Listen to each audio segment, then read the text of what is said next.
যুক্তরাষ্ট্রের company Boeing থেকে ২১টি উড়োজাহাজ ভাড়ায় আনার চুক্তির মাধ্যমে দেশের এভিয়েশন খাতে প্রায় ১৯,০০০ কোটি টাকা বিনিয়োগের আনুষ্ঠানিক ঘোষণা দিল ইউএস বাংলা এয়ারলাইন্স।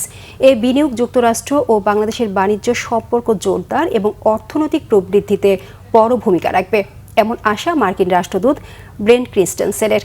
বেসামরিক বিমান পরিবহন ও পর্যটন প্রতিমন্ত্রী রশিদুজ্জামান মিল্লাত জানান, নতুন বোয়িং সংযোজন এভিয়েশন খাতকে শক্তিশালী করবে। জিয়াউল হক সবুজের রিপোর্ট।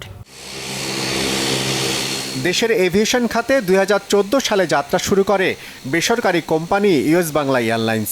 এক যুগের পথ চলায় ৬টি অভ্যন্তরীণ এবং ১৪টি আন্তর্জাতিক গন্তব্যে নিয়মিত চলাচল করছে প্রতিষ্ঠানটির ২৫টি ফ্লাইট। বেইজিং, জাপান ও দক্ষিণ কোরিয়ার মতো আন্তর্জাতিক গন্তব্যে ডানা মেলতে ২০২৭ সালের মধ্যে ইউএস বাংলার বহরে যুক্ত হচ্ছে আরও ২১টি বোয়িং উড়োজাহাজ।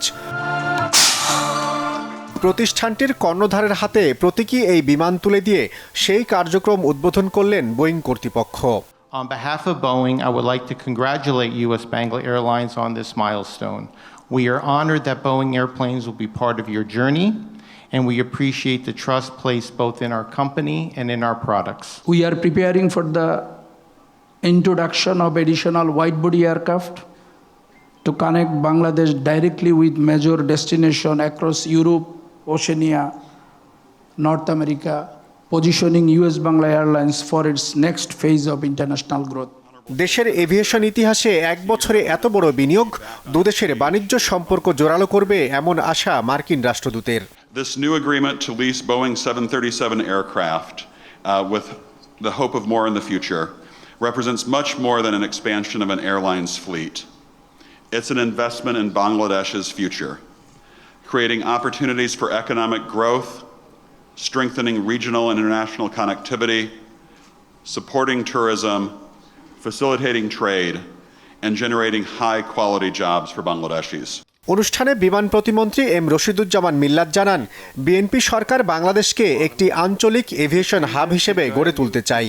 এর অংশ হিসেবে মাস্টার প্ল্যান তৈরি এবং বগুড়ায় চালু হচ্ছে নতুন pilot training academy.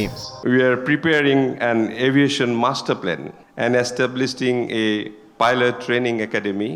Today's partnership with Boeing shows the confidence of global partners in Bangladesh. It is also develops the friendship and economic cooperation between Bangladesh and the United States. বিমান ও পর্যটন উপদেষ্টা হুমায়ুন কবির জানান, শাহজালাল থার্ড টার্মিনাল চালু হলে বছরে প্রায় ২.৫ কোটি যাত্রী পরিবহন সক্ষমতা তৈরির পাশাপাশি এশিয়ার বৈশ্বিক প্রবেশদ্বার হয়ে উঠবে বাংলাদেশ। জিয়াউল হক সবুজ, বাংলা ভিশন, ঢাকা।